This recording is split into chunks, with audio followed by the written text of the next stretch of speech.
What's up everyone, today I'll be talking through some of the modifications that I've done on my KTM 1290 Super Adventure S with Super Duke front wheel and brake caliper conversion. Effectively what I was looking to achieve with the bike is create a 1290 SMT, as I loved the 990 SMT and 990 SMCR. This was what I was looking to achieve with the bike. So talking through some of the modifications, starting from the top. Removed the mirrors and blanked them off to improve wind flow and visibility, as I've got wide shoulders. This was something I struggled with. I fitted the bar end mirrors which adjust onto the hand guards, very much like the Rottweiler system but a much cheaper copy and more in budget.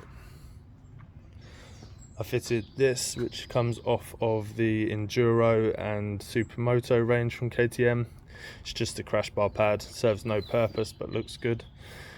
This is the cheap eBay phone and sat nav mount bracket with a quad lock setup.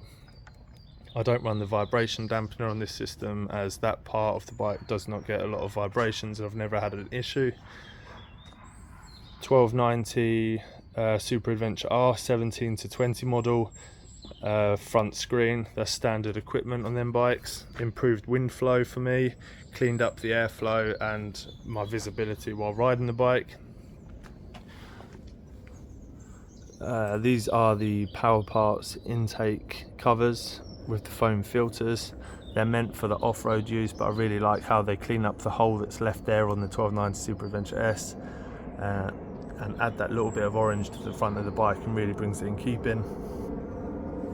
These are aftermarket fog lights, much cheaper alternative to the Power Parts. The only downside of them is they don't have a switch that works with the handlebar gear, so I can't turn them off. So they're always on and very bright, but you know, it saved myself £300. EvoTech radiator guard. This is a must-have on all bikes because it's much cheaper than replacing the radiator when a stone chip inevitably does hit it. 2021 to 2023 fork protection. 1290 Super Duke travel indicators. I fitted both of them parts when doing the suspension service at 15,000 miles. 1290 Super Duke R front wheel. 1290 Super Duke R front brake calipers. These are the Brembo M50s with Pro Bolt titanium bolts, as the standard ones are known for corroding, and they just add some bling and save some weight on the front end. 1290 Super Duke R front discs with Pro Bolt titanium caliper bolts there. Once you change the front wheel from the 19-inch to the 17-inch, you then need a new front fender. So this is from the 990 SMT, as that also had the 17-inch front wheel, and then Crispy Designs did this custom graphic which really brings it in keeping and makes it look more OEM. KTM Power Parts crash protection, must have on the bike. I think it keeps it in check. Really love the look and the shape that it brings to the bike. KTM Power Parts front and rear seat, non-heated. The heat this engine gives off, you don't need a heated seat.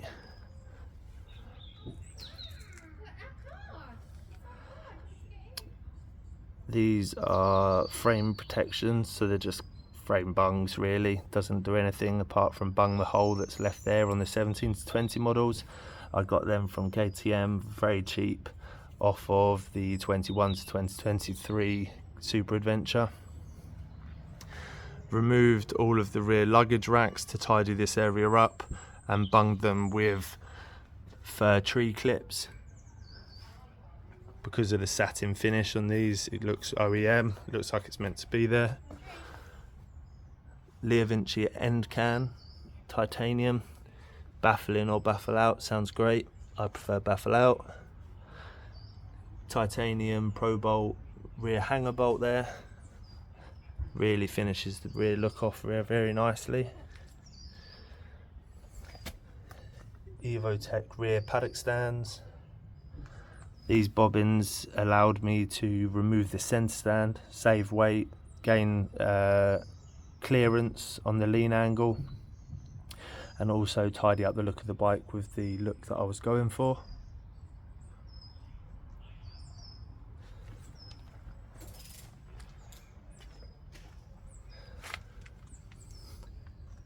DID gold chain adds a bit of bling. Needed replacing, and I wasn't going to replace it with that rusty old KTM one.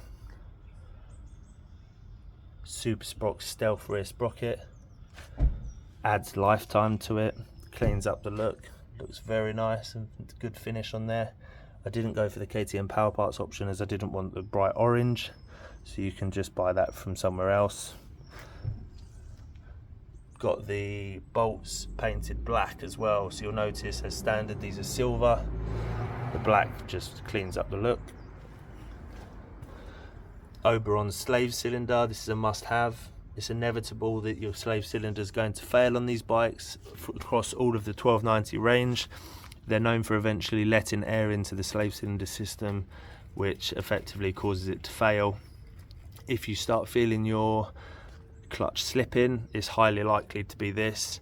To get it booked in, change over this. I would never have a 1290 without it now.